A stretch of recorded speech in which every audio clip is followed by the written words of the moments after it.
Hello everyone. I'd like to start off by thanking all my supporters and my constituents in District 2. I've recently been re-elected to serve another term on the Board of Education.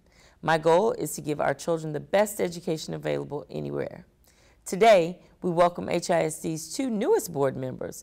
Joining me is former elementary school teacher Davila. Mrs. Davila has served on the board previously and will represent District 8. Also joining us is local attorney and former city councilwoman Rhonda Jones. Ms. Jones will serve District 4. Deanna, we'll start with you. You are, I guess we'll say, welcome back to the board because you served previously on the board before. Tell us a little bit about why you decided to come back to serve District 8. You know, first of all, I think I need to start off. I left the school board about 5 years ago. Not so much willingly, but I was very glad I did. My daddy was diagnosed with cancer, and so I felt it was a time that I needed to spend with my family, with really my daddy, and help them out, because they're in their 70s, and so I figured that was the calling. So I needed to be there for him and be able to help him out when he went to his appointments and anything else that they needed at that time. So I left the board early. So when he came back this year and he says he was cancer-free, he had been in remission now, this is his fifth year, I said, thank the Lord. Yes. I said, you know what? And then when I was on the campaign trail, because my husband was running for City Council District H, people were like, Deanna, are you running too? I said, no, I'm not running. I said, my husband's running.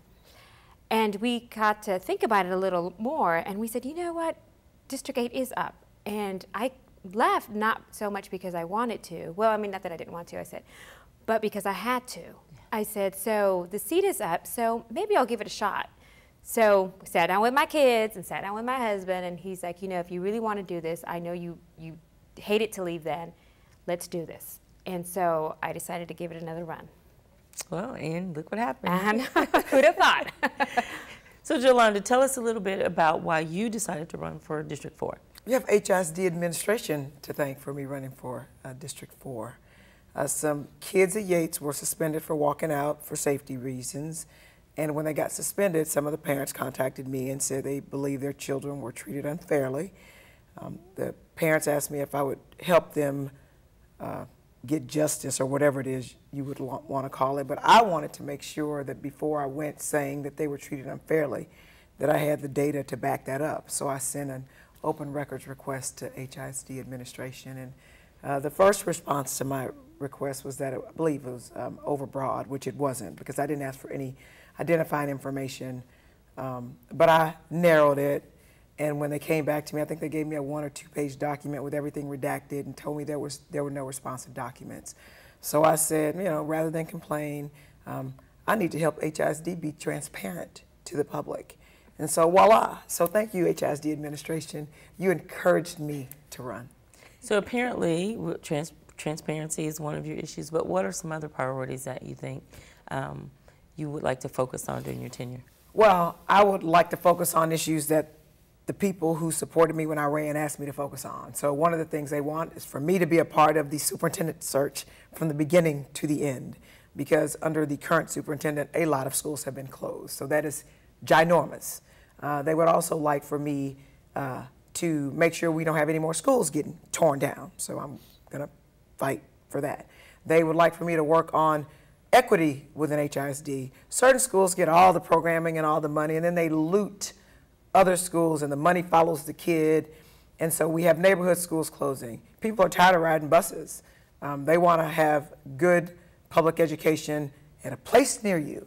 So I'm going to work on that. What about you, Deanna? What would you say your top priorities would be? You know, currently the top priority, well, one of the current top priorities for my community in District 8, actually is, I think is the district as a whole, is options. Making sure that options are available throughout the district, as my colleague Rhonda was in here, Jolanda mentioned. They'd like to see the options in the neighborhoods. I think there were some great things that were happening, some great programs that came into the district, and with funding, I think some things were retracted, or some things may have the title but may not have the funding. So what good is the title to call yourself a magnet school if you don't have the funding that comes along with it? And I know that's something that's been happening for a couple of years, because it was an issue when I was on the board, and it is currently still an issue. The second thing, I think one of the most important things that we do as board members is the superintendent search. People want us to be transparent as possible with the superintendent search, and they want us to bring this great dynamic person, someone that's very sociable to the community and that could communicate with everyone throughout the entire district. So what other things would you like to see in a superintendent? I think we need to have a superintendent that's approachable, someone that people can come up to and feel comfortable to be able, whether you're a student, whether you're a parent, whether you're an administrator, it doesn't matter what walk of life you're coming from. They have to feel comfortable enough to be able to come and tell you what the needs are of their communities and what the needs are of their children or their schools. I think that's going to be really key. But I also I'm also looking for someone that thinks outside the box, someone that's not afraid to take chances. I think too many times we like to follow what one city is doing, and it may not be that one shoe fits all. I like for someone to come in and say, I have this idea, you know, and if we all work on it together, then let's make it happen. That's what I'm looking for, and people are like, good luck with that. But I know there's somebody out there for us. So that's just a few things. And so what, Jolanda, piggybacking on that, what would you like to see in the superintendent? Well, let me go back really quickly to the broken promises. I forgot to say that before. A lot of people will promise things with the bond, and they got gypped. So, you know, hopefully we can give them what they promised. And insofar as the superintendent, the first thing that I don't want is somebody who's the brightest bulb in the packet. They know everything, they don't listen to anybody. That's a problem, one. Two, I'd like a superintendent who is collaborative. In other words, because different schools have different issues. Right. For example, between black people and Hispanic people, black people don't generally have, unless they're an Afro-Latino, they don't generally have language issues, you know, with English being a barrier. Or they don't have immigration issues, like maybe their parent got, you know, deported, and now all of a sudden they're here in this country by themselves. So we have very student-specific problems.